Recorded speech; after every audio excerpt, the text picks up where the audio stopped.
So, you know, when those episodes of my podcast air and it's me and another guest and we're just like flowing and vibing and chatting and you're like, don't know if you're having breakfast or listening to a podcast?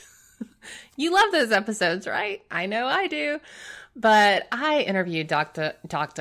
See, we would have said that on the podcast. Dr. Sasha Heinz. And she is a developmental psychologist and life coach and is an expert in positive psychology. And as many of you know, I'm a bit of an armchair psychologist. I love psychology. And she was so much fun and we had so much in common. Just from a childhood experience and even our adult lives. So we talked a lot about mindset and changing your life and how to make changes that you want and kind of her battle with an eating disorder and perfectionism and all of that. And of course, I had a lot to say about all of the above.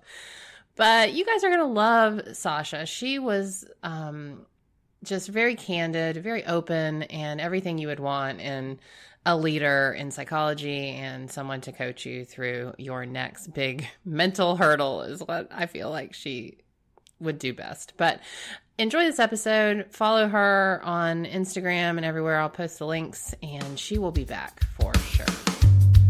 Welcome to the Same 24 Hours podcast with Meredith Atwood. We all have the same 24 hours each day, and it's what we do with those hours that makes all the difference between our health, happiness, and success.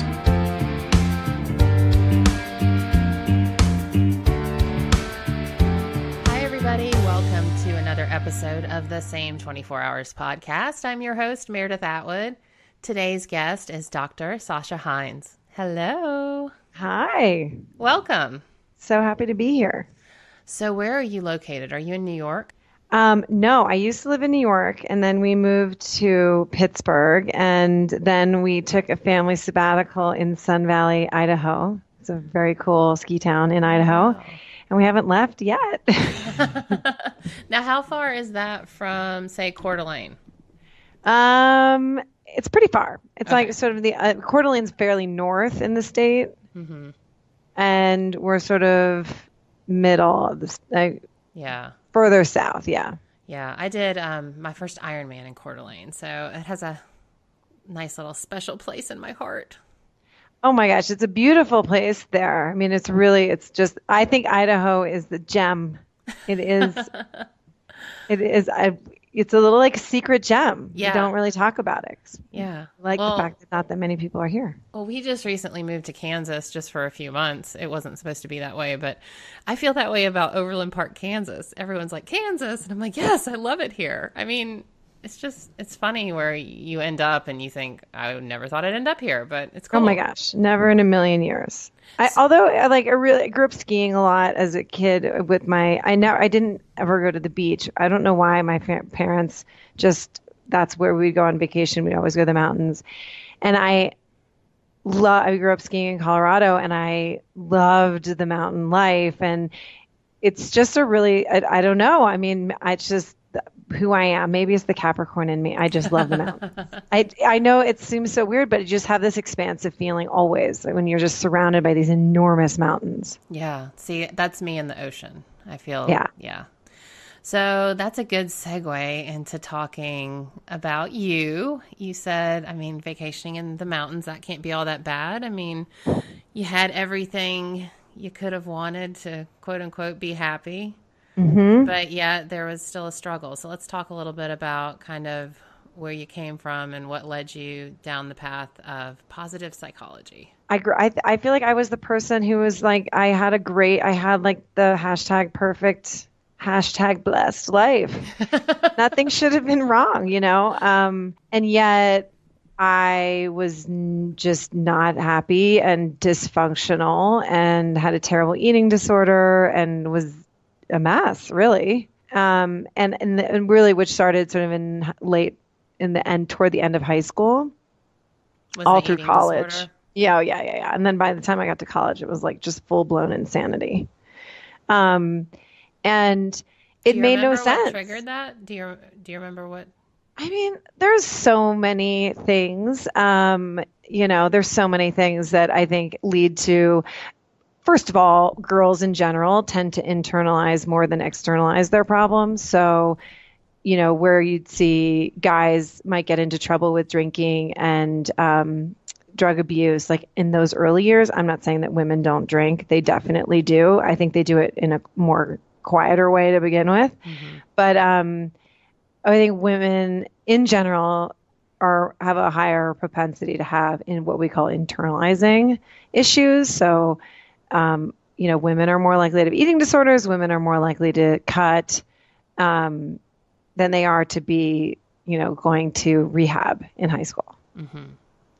So I think that, it was the perfect cocktail of like pressure, high expectations, a culture, and I 100% don't blame my parents, but I think at this, culture in that time, which was more, I guess, it was just the culture. It was just the way it was. It was like, it had a lot of like, I totally understand why I took it out on myself. Well, I think it's so interesting because it sounds like you and I have similar kind of issues and expectations kind of drove, my childhood as well. And when I look back and kind of was in the middle of it, same thing, like #bless, what do I have to complain about? But there was a lot of underlying dark problems that the culture and the time didn't talk about. I mean, no talking. No talking. And it was be quiet and stop having a bad attitude. And like, there was just no room for your emotions or your feelings. And mine was very much around my weight as well. I mean, my parents didn't know any better, but I got put on a diet at 11. My daughter is 10 and a half, and I can't even imagine that. Like, I can't. Right. I know everything is so much more shocking when you have your own children and you look at them at their ages and you think, oh my God, I was your age. Yeah. Like, you're a baby. You're a baby. And yeah, exactly. So, okay. Yeah. And the expectations were high, and there was no room for opinions and that kind of thing. So I'm with you. I'm feeling you. Yeah. And I don't even think like, I absolutely adore my parents. I don't think that they had any intention to sort of put pressure on me, but I mean, my mom she's so funny. She's like, I never said this. I'm like, yes, you did. You 100% said it to me. I had a best friend when I was in 5th grade, and her father had gone to UPenn, which turned out like ultimately to be where I went to get my master's degree. So it's now my alma mater. And anyhow, so she was wearing a UPenn sweatshirt. And I remember asking my mom, both my parents went to Harvard. So that was just like that was just the environment. But so I asked my mom, like, Mom, what's UPenn? And she said, oh, it's a college in Philadelphia. And I said, well, is it a good school? And she said, it's okay. I look back on it like, Mom, what are you talking about? It's like one of the best, it's like one of the most elite schools in the world. Yeah, but double like, Harvards, I mean, that's rough. So when you go into the college admissions process with, thinking it completely irrationally that UPenn is a second tier school, you got problems. I mean, I'm so grateful. My parents were both, I don't want to say blue collar, but they never quite made it through the college deal. And my pressure was the fear pressure. They didn't want me to not get to college. You know what I mean? So they pushed me in that direction. But I can't imagine the cocktail if my parents had been Harvard graduates. Oh my goodness. So you took it. I know my mom was like totally. My mom was, Allie McGraw. She went in the 60s. She's super beautiful. And I just had these like, I just imagine like my mom at Radcliffe and meeting my dad. And in my mind, I was like, I mean, it was Harvard or bust. Like I wasn't going anywhere. I told my college advisor when he asked me, where are you going to apply? I said, well, I'm applying to Harvard early. And if I don't get in, I'm going to take a year off and reapply. He's like, okay. I mean, I was just like, this is what I'm doing. And then, of course, I get there, and it was not love story at all. But you did go to Harvard. I did go to Harvard. Check the box. Yes, I did check that box. Okay, so what did you said it did not go as you planned? No, it was a total, total faceplant. And I didn't really enjoy it. And I go back now and visit, and I think, oh my gosh, I was so lucky to go to this school, and Yeah. Cambridge is incredible, and what a fun place to be. It's just one of the coolest college towns in America. It really is. And I was a mess. I mean, I literally look back on my college years. I'm like, okay, I was in one of the greatest places on earth, and 90% of my day was obsessing about what I ate and how much I weighed. I mean, what a waste. Yeah. I feel that way like every day. I'm like, oh my amount of gosh. space in my head that is taken up with my belly is Oh, ridiculous. for so many women. I mean, that to me is like the revolution. It's like if we could just free up all of that. And that's what I would say. I mean, it's really how I would define what an eating disorder is. Like, I don't judge what anybody eats. I mean, what people need for their own bodies and their own metabolism and whatever, and what their preferences are. Like, how can I judge that? It's impossible.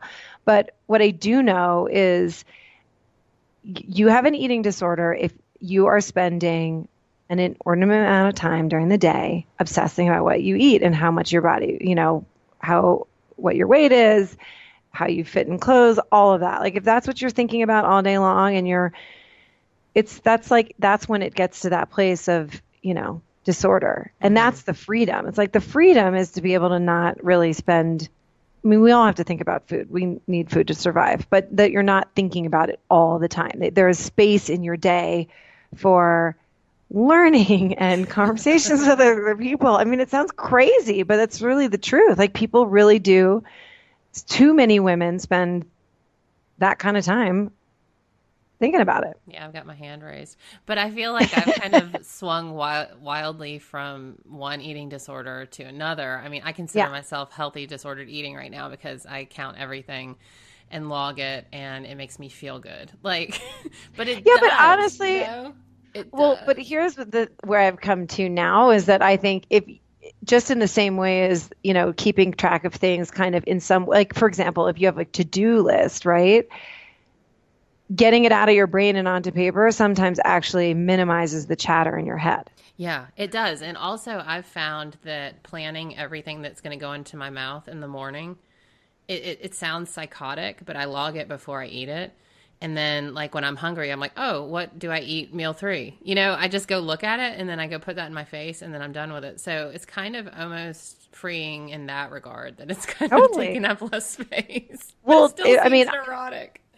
No, I mean, I disagree, because I think that, I was a bulimic. I was failed anorexic. Me too. I couldn't be anorexic. Isn't that terrible that we even say that? Well, I mean, I tried. I tried too, but it really was like, it didn't have the effect that it was too obvious. Like, it was too much attention. People were commenting about it all the time. It was like not working for me. Right. But the bulimia really was like the addiction that just totally took over.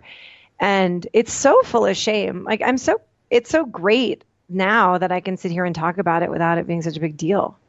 Yeah. Well, that's me and alcohol, because I'm a former drunk. Like, I'm 3.5 years sober, so I can talk about alcohol like that too. See, I'm a real mess.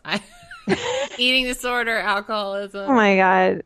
No way. I mean, I think by the way, one of the great things about my job is that I get to have a little peek into everybody's brain. Yes. It's so messy. See, I'm an armchair psychologist. I don't have any of the clout, but I like to peek in everyone's brains. Oh, but the first step, by the way, with recovery from bulimia, the first process that I went through was joining Overeaters Anonymous. I worked with a coach. This is how I became a coach. How is that? For everyone out there. This is great, because I definitely want to get to the whole point of us talking instead of we're just hanging out as friends. But this is fun too. But so tell me about Overeaters Anonymous, because I feel like that's even more secret than Alcoholics Anonymous. Oh yeah. By the way, I mean, let's be honest.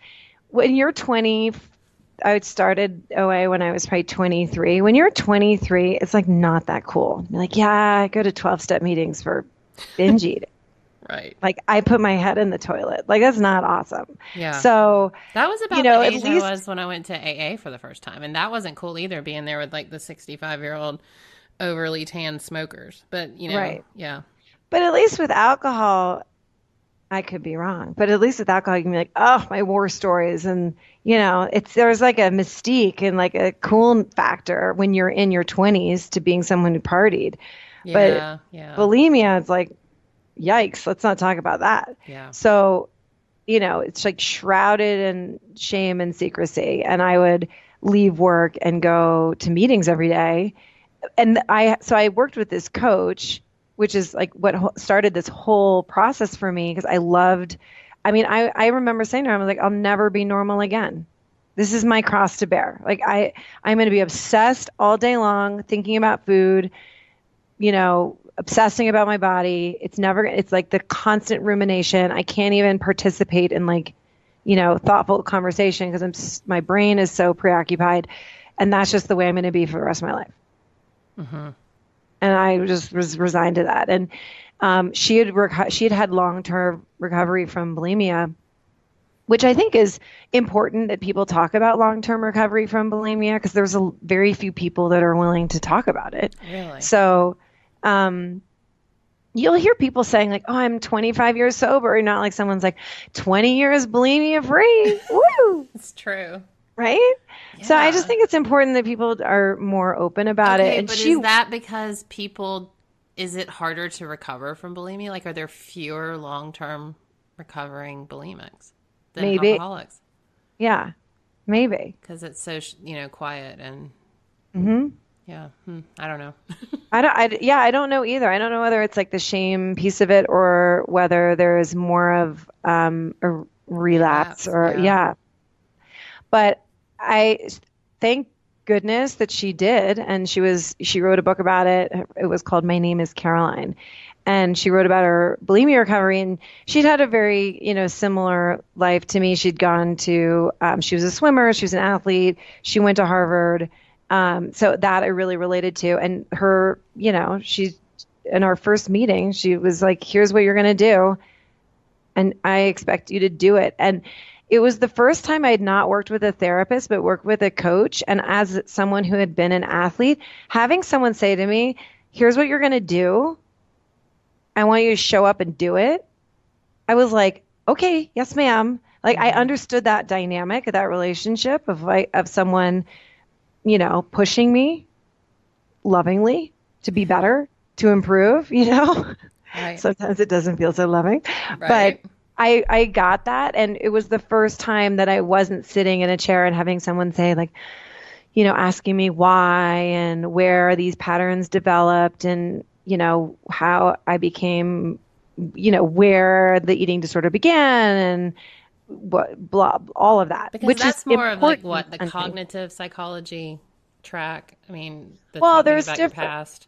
Yeah, I mean, I think in general, cognitive behavioral therapy is more interested in your current thinking. So where are where's the irrational thinking now that's creating the behavior that's dysfunctional or the behavior that's not serving you very well?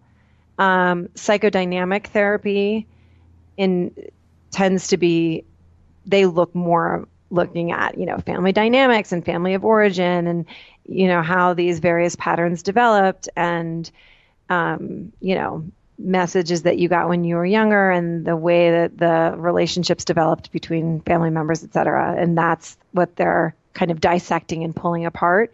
And for me, and this isn't for everybody, but for me, the why of it was less important than like, I just needed to have a day where I was functional. Yeah, that's so true. It's not that I ever want to stick my head in the sand about the past, but I kind of feel that way too. I don't need to take a trip through the past to figure out why I'm doing what I'm doing. I just need to get a hold of what I'm doing. Yeah. And then this funny thing happens, which is like once you start to once your daily life becomes more manageable, like more functional, which is OA was, and this coach was like, you got to go to OA. And so I did. And that having that daily community of people that were going through the same thing, there was, you know, everybody's talking about having their head in the toilet. So the shame factor about that wasn't such a big deal anymore. And all of a sudden you're laughing about something that, you were crying about, and now it seems kind of funny, and all of that's so healing. And slowly my life became a lot more functional. And once I got to that point, it was so much easier for me to be, generous and about things that had happened in the past. Like I wasn't so resentful and I wasn't so angry. And I saw somewhere, I think it was on your website, you said that traditional therapy had somehow kept you stuck in your story. Yeah, because I kept ruminating over, well, my mom said this to me when I was 13. And then when I was 15, she patted me on the butt in a specific way that really made me feel bad. I mean, it was like, how is that helping me? It's not. My mom was coming always from, she's got her own stuff. Right. Right? She's a human being having a human experience, which means she has her own wounds and her own biases and perspectives and whatever. And my mom was trying to be a loving mother. She wasn't trying to hurt me. They just didn't talk about it, though. I think that's the bridge in the generations now is I think I at least try to let my kids know those things about me. Maybe not the deep, dark, ugly, but that I do have issues. And I don't know if that's going to make it worse or better, but sometimes I just remember feeling completely alone in my childhood and my teenage years with my parents not talking to me about their feelings about things. I still to this day don't know how my mom feels about her body image. Oh my gosh. I was raised by two parents of the 50s, and my mom would be a better Victorian. So. My husband always says I would be a better Victorian. Bring me cake. I'm big and I have a big dress. I'm like, sounds fine to me. So I don't know. I just think that, I think as you get your feet, there's a certain point where you just need to get your kind of feet on terra firma. And then once you get that point where you're feeling, where you are, honestly, like just coping as an adult in the world, it's so much easier than to spend time looking at, okay, how did these patterns develop? Where did I learn this idea? How did I internalize? My mom has like such an iron will. And I remember in high school, I had broken my back. And for the first time in my life, I'd gained weight. And I came home from summer travel and said, I was like, Mom, I just went to my annual physical and all of a sudden I'd gained all this weight. And my mother, God bless her, she's like, oh, you want to lose weight? I'll help you do that. And my mom's approach to it was like, just have half an apple for lunch. She was just so austere. And she didn't mean to be so hardcore. She just is hardcore. Right. So, from my 17-year-old brain, I was internalizing that as she doesn't think I'm good enough and she doesn't, right? It had nothing to do with that. And that's not what she meant. She was just trying to be helpful. And then, once you start dieting at that age, I know that you, brain over binge and you interviewed her, but, once you start the research on once you start dieting at that young age, there's a whole biological process that kind of kicks into gear. Right.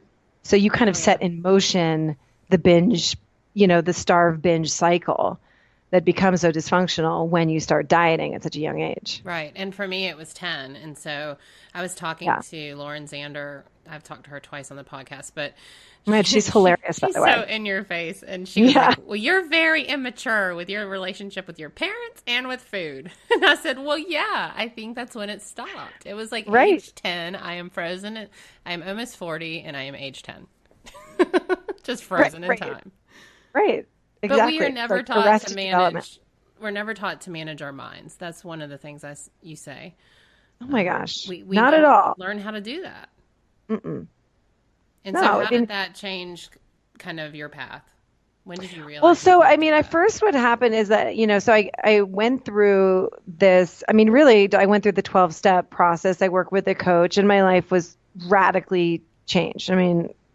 I stopped throwing up. I stopped binging, which was, by the way, a miracle. Truly thought I would never be able to do it. And I never thought I would be I never thought I would have a day where I wasn't like white knuckling that. And so just that alone was just such a mind blowing experience that that was possible.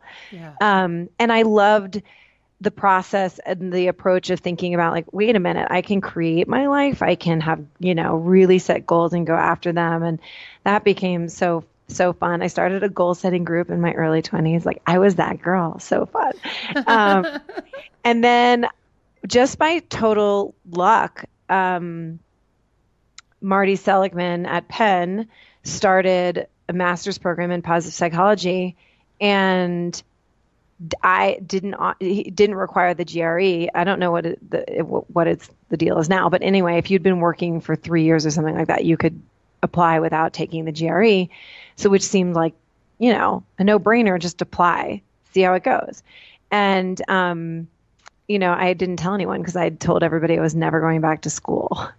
And then I got in and decided to go, which just changed everything. So it was this idea that I could do, because once you start going through any kind of addiction recovery, you kind of get obsessed with understanding why your brain operates the way it does. Right.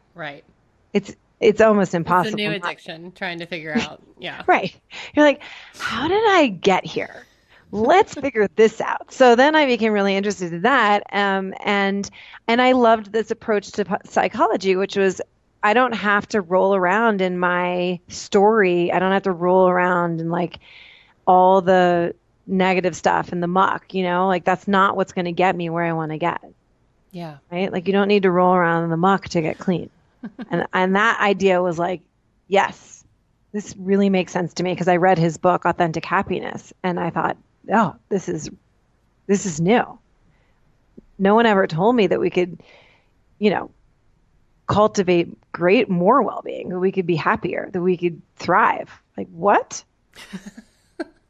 This is so fascinating. It seems so laughable now, like knowing all and all the self-help I read.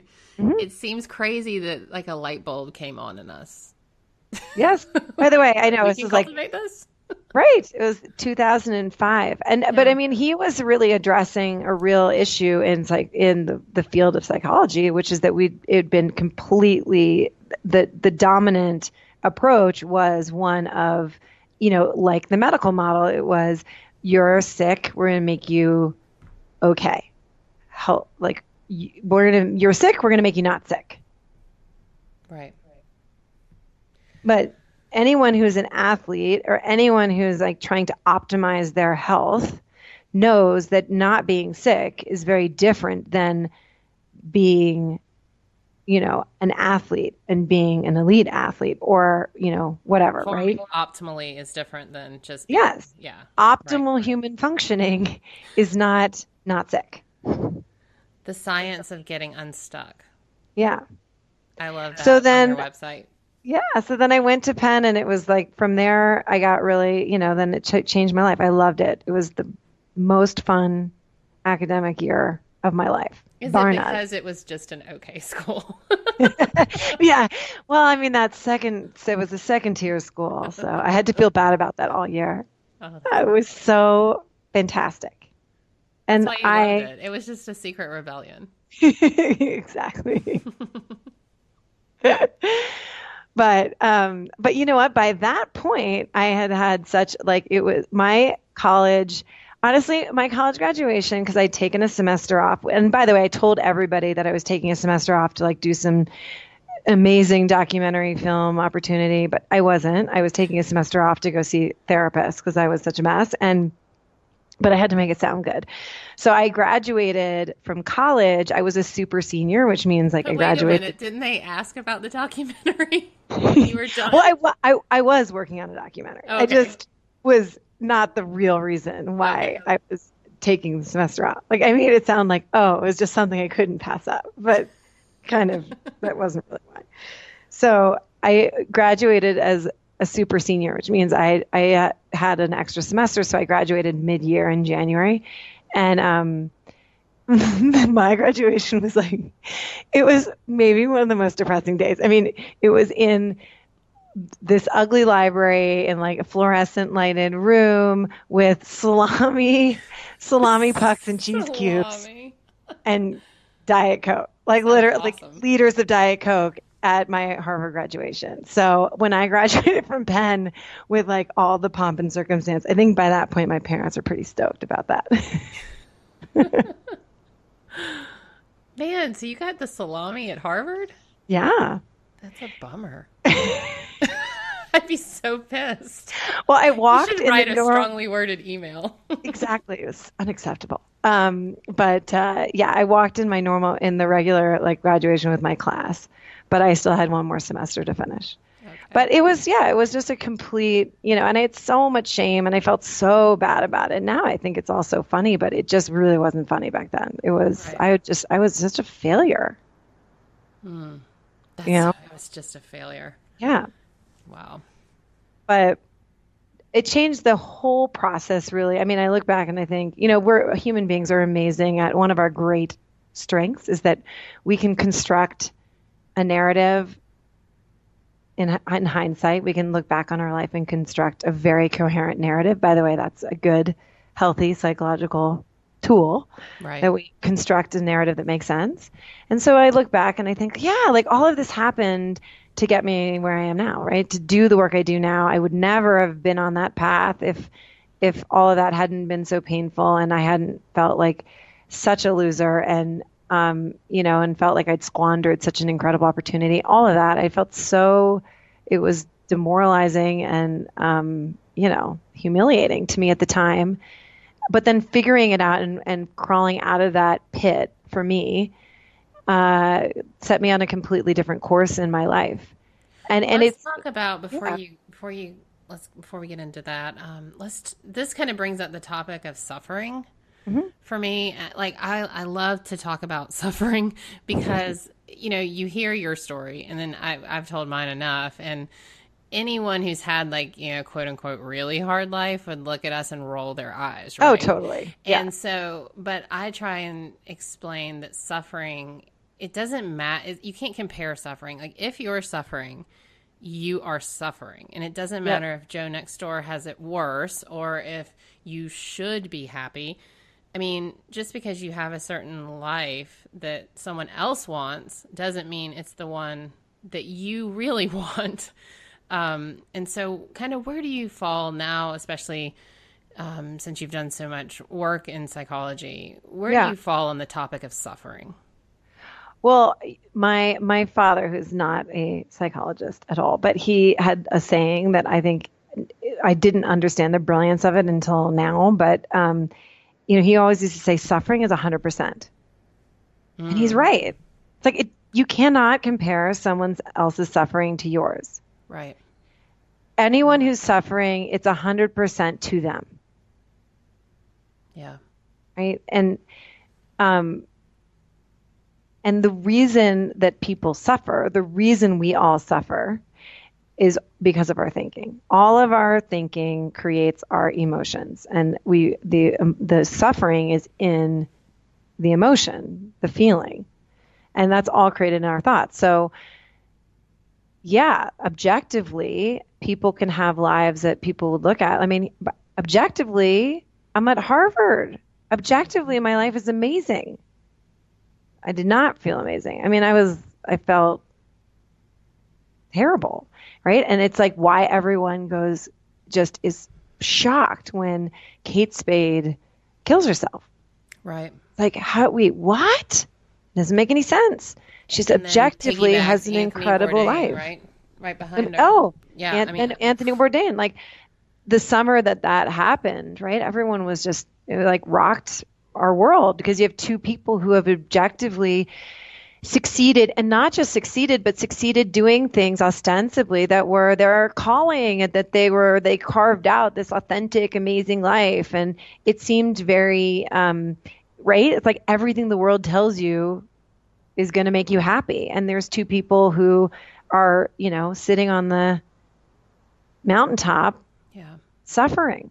I mean, I still think of that. I mean, I remember hearing Kate Spade. I was up in my bedroom, and that was like, what? And then I was driving to the gym when I heard Anthony Bourdain, and he has been on our television like nonstop since his first episode. My husband watches it nonstop. And when I heard that, I mean, I had a suicide attempt when I was 21, and I am so grateful I did not succeed, you know, and, but after I heard those two back to back, that was the first time I actually told my story on my blog about it, because I had told everything around that incident, because I'm pretty much been an open book. But when that happened, I thought, I have to tell my story just in case someone else is going to like be the third.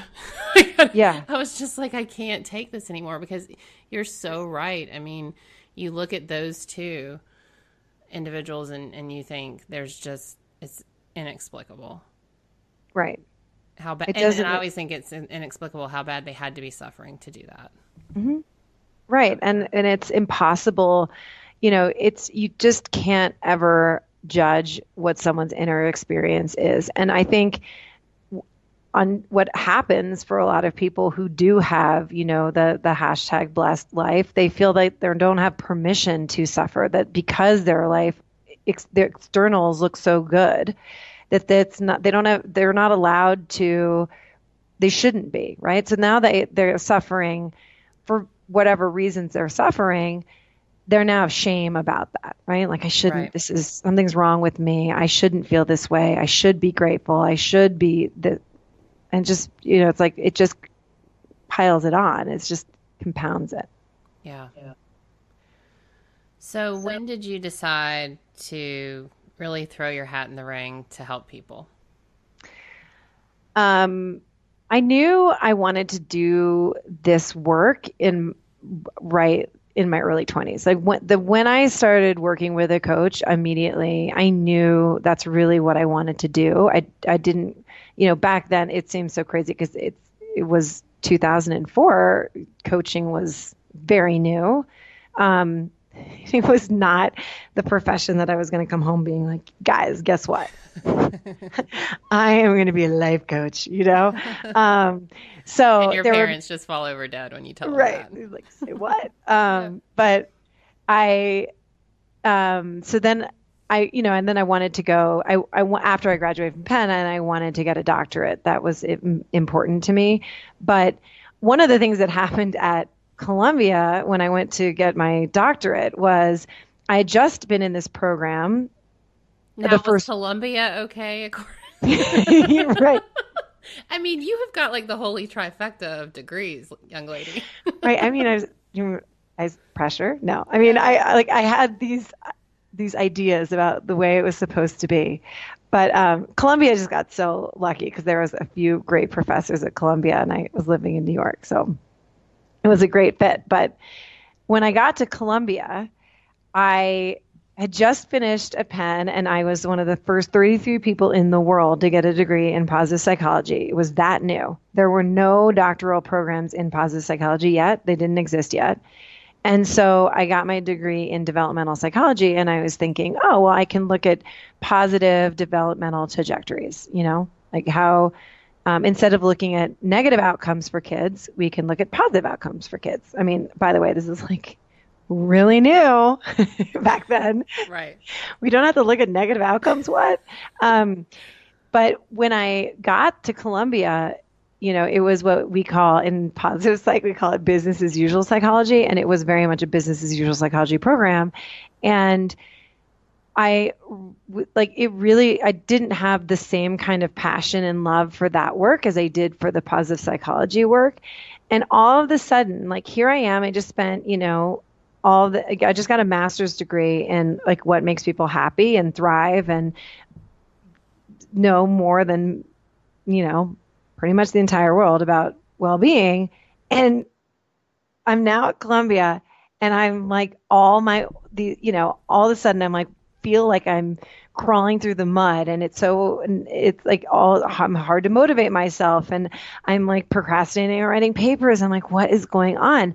And what I was like so frustrating for me was, okay, I know all of this stuff about how to live better and be happy and thrive, and I'm implementing none of it. So then it was like this fascination with, okay, this is what we call the neurotic paradox. It's like, I know what I want to do, but I'm not doing it, but I'm doing what I don't want to do. Right. What? So that has a name, the neurotic paradox. Mm-hmm. That sounds like most of America.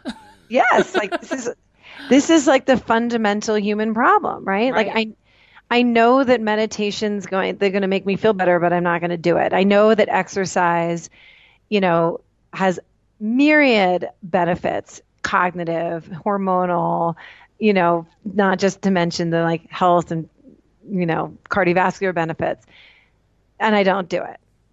And I choose to have a glass of wine or like sit and watch TV instead, right? We all understand this problem. Right. So then then I sort of became way more interested in, okay, I can like dig deep on theory and get interested in the theoretical stuff, but then it became about, well, theory is great, but then how do we get people to actually change their behavior? Because what people are suffering because of what they're doing. Right. Or not doing, right? Or not doing, right? So how do you help people really make permanent change? And, then really what that's all about is mindset. You can't make all lasting change, all of it is an expression of a mindset change. And that's like new and novel in psychology? No, I don't know that it would say that it's new and novel necessarily, but I think that, Aaron Beck and Albert Ellis would disagree, but it definitely wasn't mainstream. And I think people are beginning to understand now, like it's not just, and this is what I think is so fun about this work, it's not just about cleaning up the irrational thinking that makes you suffer. Then it becomes about, wait a minute, if I can think on purpose to suffer less, I can also think on purpose to go after my dreams. Right. The manifesting component. Yes. And that's when this whole experience becomes so much more fun. So it's like, I'm not just managing my mind so that I don't, I'm not miserable and I'm not walking around like an anxious, that anxiety, that's my jam, right? So it's like, I'm like walking around like a buzzing human being all day. So I can manage my mind so I'm not feeling that. My nervous system is more mellow and I feel better. But I can also manage my mind to achieve the things I want to achieve, to challenge myself, to blow my mind. Which is so why it's so inspiring when someone like you does an Ironman, right? Mm-hmm. It's like you had to blow your mind to get there. I try and explain. I did a little workshop this past weekend in Boston, and one of the things I wanted to tell them about my first Ironman, where I was 205 pounds and mostly fat, but I'd put in the training, the physical training. I had done the miles, but what got me to the finish line was the fact that I had for months been able to picture myself crossing the finish line. Like it was just part of my everyday practice. When I was out riding my bike for 6 and 7 hours, I just would watch that reel on repeat because I knew that this was Coeur d'Alene. I knew I had a 7-block run to the finish line, and I would just play those 7 blocks in my head over and over and over again. And so when I set out on race morning, I was like, well, it's going to take me about 17 hours, but then I'll get those 7 blocks. Oh my God. Right. But that was it. Yeah. Mindset. Yeah. To my brain, that sounds crazy. No, it's just like, it seems like my brain cannot compute, right? It seems impossible to me. But what's impossible to me is like not eating the cookies in the pantry. Well, right. And, but that's exactly right. It's like that. Yeah. That's what's so fun about this work is that mental fitness, like rinse and repeat. If I can blow my mind and have a day where I think I'll never be normal again, I will always be obsessed with food. It's just going to be the soundtrack in the back of my head for the rest of my life. And then a year and a half later, have a moment where I pick my head up from something and I think, oh my God, I haven't thought about food for 3 hours. Yeah. What? Right? My mind exploded. And the same thing happens when you cross the finish line in Ironman. Like something that seemed totally impossible, which to my brain seems totally impossible. I'm like, I did a Nordic ski race for 2 hours and I almost died. So Well, that sounds scary. 17 hours. I'm like, oh my God. But right, like you do something that's totally impossible, that seems impossible when the first time you went to a spinning class, doing a 17-hour Ironman was impossible. Yeah, right. Totally. That spinning class was impossible. Right. Yeah. And so when you begin to see like, oh, if I can do it in this area, then where else can I do it? Right. And then life becomes much more fun.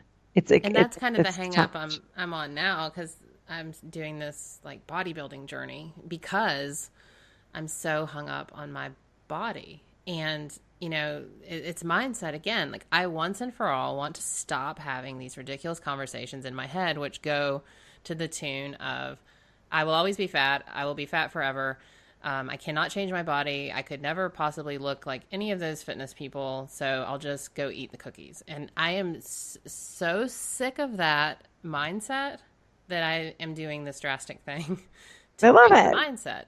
And so I've taken a lot of heat from it because people want me to be body positive, be whatever size. And I'm like, cool. And I still am that way.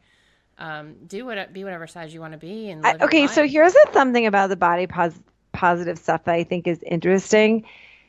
You're allowed to be body positive, but you're not allowed to be body positive if as you're trying to get more fit. Right. Like it makes no sense to me. Right. Like how about you just love your body all the time? It's a really weird thing. That the whole, and I think the people that are truly body positive don't have a problem with it. They see that it really is a state of mind, that it's you, when you're comfortable in your own skin, you've reached it. Right. But yeah, but I think it's cool. Like, I think it's awesome to challenge your body to see what your body is capable of. Like to me, it's no different than Iron Man. No, because it's the same thing. I watch people all the time change their bodies and do amazing things with their bodies. And to me, it's no different than, I watch people, climb the mountains of Coeur d'Alene and finish that race. Why, this is just another mountain for me, but it's one that has been so insidious and dark. You know what I mean? So, by the way, if a guy was doing exactly what you're doing and was bodybuilding for a challenge, everybody would celebrate it. No, it's just true. It'd be and I don't mean to say I've gotten a lot of really positive feedback, and my whole goal is just to always show people what is possible, and then that's your goal too, right? I mean.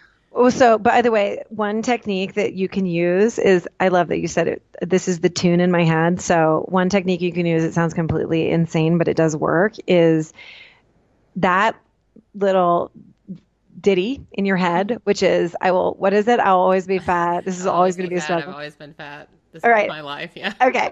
So you can write that down. Those are the lyrics. This is your song. And every time you hear your brain going there, you just sing it to the tune of Yankee Doodle Dandy or Happy Birthday. Just sing the words or sing the tune? Or do I sing the mean words to the tune? Yeah, sing the mean word. Because it makes it sound silly? Makes it sound silly. And this is what we call, it's a diffusing technique, but like those thoughts are so fused to you, you just can't see them. You see them as part of your identity. They're fused to yourself. They're just thoughts. They're literally like meaningless words with punctuation in your brain that you've decided to pick up a long time ago. Do you think there's an importance in diffusing the negative words versus trying to scream positive ones louder on top of them? 100%. Like don't even bother with screaming the positive ones on top of them yet. Huh. That's really interesting because I was doing this gratitude journaling where, and it's been really helpful. I'm grateful for my gratitude journal, but. I had to come up with these manifestations. And one of them was I have a fit, hot body. I would say that, but that would be the tune of Yankee Doodle Dandy. I have a fit, hot body. That's hard to say.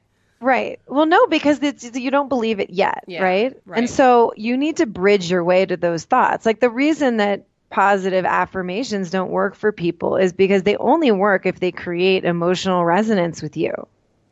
The reason that, I'm fat, I'll always be fat, it's always going to be a struggle is it's like that it feels right to you. Right. Right. And it creates strong emotion in you. But when you are saying words that are just like, my body's beautiful. I love my body. And if you don't believe it, then it doesn't create the reason that our thoughts matter. Because thoughts are, not truly, thoughts are all made up. They're just punctuation, like literally words with punctuation in your brain. They're all subjective opinion. Mm-hmm. The only reason that your thoughts matter is because they create an emotion. And it's our emotions that motivate our actions. Right? So the reason that we want to manage our thinking is to ultimately manage our emotional life. Right. Right? So when you're saying that to yourself, it makes you feel terrible and defeated, right? And hopeless. And when you're feeling defeated and hopeless, you're like, cookie sounds delightful. Let's just go to that cookie jar. Right. I mean, this is my whole problem with the idea of self-love and self-care that like sticks in my craw because, and I have a whole chapter about this in the book I have coming out in December, but it's just when people tell people that are so self-sabotaging and who've harmed themselves their entire lives, well, you should just love yourself, or maybe you should just like do some self-care. Like I find that to be the most destructive advice, because if you are the type of person who has hated yourself for so long, to just tell yourself, oh, I'm going to start loving you, that is not how it works. I fundamentally believe, and this is based on nothing but my own like gut, is that you have to have an action before you can have a belief like that. And maybe that's not true, but for me, mine started with exercise. I had to act before I could start to believe and before I could start to even embark on self-love. Totally. I mean, I think you can do them simultaneously, but you have to do that consciously. So, and it may be too hard for some people, right? I mean, yes. Yeah. But some people are like, you tell me to love myself. You tell me I need to be better at self-care. Like, I don't even know what you're talking about. It's like you're speaking another language. They don't even have a reference for what you're describing. Right. Because they've been so vicious to themselves their entire life. They don't remember a time when they weren't vicious with themselves. I mean, I always tell the story about how I never lotioned from my neck to my like upper thighs. I would lotion like the bottom of my legs and my arms, but like the whole middle area, you're like, let's just wouldn't skip that freaking part. touch it. I'm like, yeah. And that was the first real step of self-care for me, was when I just slathered lotion on my entire body. And some people are like, ew, when I tell that story, but that's what it was for me. If someone had said, you need to go lotion your stomach right now, I'd have been like, you can just go to hell. Right. I'm not touching it. Yeah. Right. And so, I mean, sometimes I think, honestly, well-being is really about liking who you are, liking yourself. And sometimes I think the concept of self-love is way too esoteric for people. And it can maybe sometimes feel more grounding. Like, okay, if you liked yourself, like if you like a friend, how would you treat that friend? That can maybe be a little easier to figure out. Like, yeah. I wouldn't, or would I use those words against somebody else? But no, our inner dialogue is, when these thoughts are so fused to you, then the first step is just giving yourself like a little bit of, an inch away from you, so you can begin to see just a little bit how, okay, now I see that it's a thought. It's not a fact about who I am. It's a thought about who I am. So, the first step is I'm thinking the thought that I'm fat. Right. Right. It sounds so, it's semantics, but it makes a huge difference when you're realizing like, oh, I'm thinking, this is a thought that I'm thinking. This isn't actually a fact about who I am. And like when you're singing a song, like you want to be, making it silly, because what you want to be doing is recognizing like, oh, this is just some voice that's in my head. It's not necessarily true. Like it just sounds absurd when you sing it to the tune of Happy Birthday. It starts to sound ridiculous. Yeah. Right? When you're like saying, I'm lazy, or, you're like, whatever the leitmotif is in the back of your head. When you start to do diffusing techniques, you can sing it to those tunes. You can say those same words in a voice of a particular character that seems kind of funny or silly in your head. Like anything that's good to use with kids sometimes, but like anything that helps you detach it from you. That's great. That's such helpful advice. But I do think I think it can be a mistake to try to go to something. It's too far. Like the positive thought is too far away from you right now. So you're not believing it. So then you're just going to work, like you're going to build the bridge the way there. It's like, you're not going to be a triathlete on you're not going to be, a triathlete, let alone an Ironman on day one. You're going to have to train your way there. The same is true with your thoughts, right? But when it comes to our mental fitness, we're like, yeah, it was supposed to happen yesterday. No, like you're not going to get physically fit tomorrow. It's going to take time. In the same way, for you to shift your mindset, you're going to have to do, just as you do with your body, deliberate practice every darn day, every day, right? And so you help people do that. Yeah, it's the same. And this, which is so funny to me, it's like we spent all of this time like training our body and our physical fitness, but when we blow off the mental part of it. And that's so much of it. It's like, but it's like 90% of it is your brain. Like your whole journey as a triathlete, which is so cool. Like it started with a thought. It was a thought. I'm going to be a triathlete. And I tell all my athletes, like this whole situation is 90% mental. You have to do the work, but you can really get by on very little work if you're really mentally strong. Like if your goal is to finish, if you want to race the world championships, no, you got to really have them all dialed in. But to do triathlon, to cross finish lines, it's 90% mental. Totally. So, you like work your way there mentally. Day one, you're not like, I'm an amazing athlete, I'm super fit. No, you don't believe any of that. But you can start with, one day I'm going to cross the finish line. It's possible I could cross the finish line. Right. Maybe I would like to cross the finish line. Maybe I would like to cross the finish line, right? Like one day running a half a mile will be easy. Right? Like that feels way too far away from you when you're first starting. So you got to bridge your way there. And that's what I think where all the sort of like positive, the think positive movement and the affirmation movement, that's where I think it goes awry, is that it's just asking, it's like asking a person who just walked into the gym for the first time in 20 years to run a race. It's just not realistic, right? You got to have some patience with yourself. And then the work is consistently building that bridge. So you're building one thought to the next, to the next, to the next, right? Like, what do I need to believe to get myself to the gym? What do I need to believe to get myself to do 5 minutes on the treadmill? Like that's the work. Yeah. The baby steps. Mm-hmm. The what about Bob steps? Baby steps to the bus.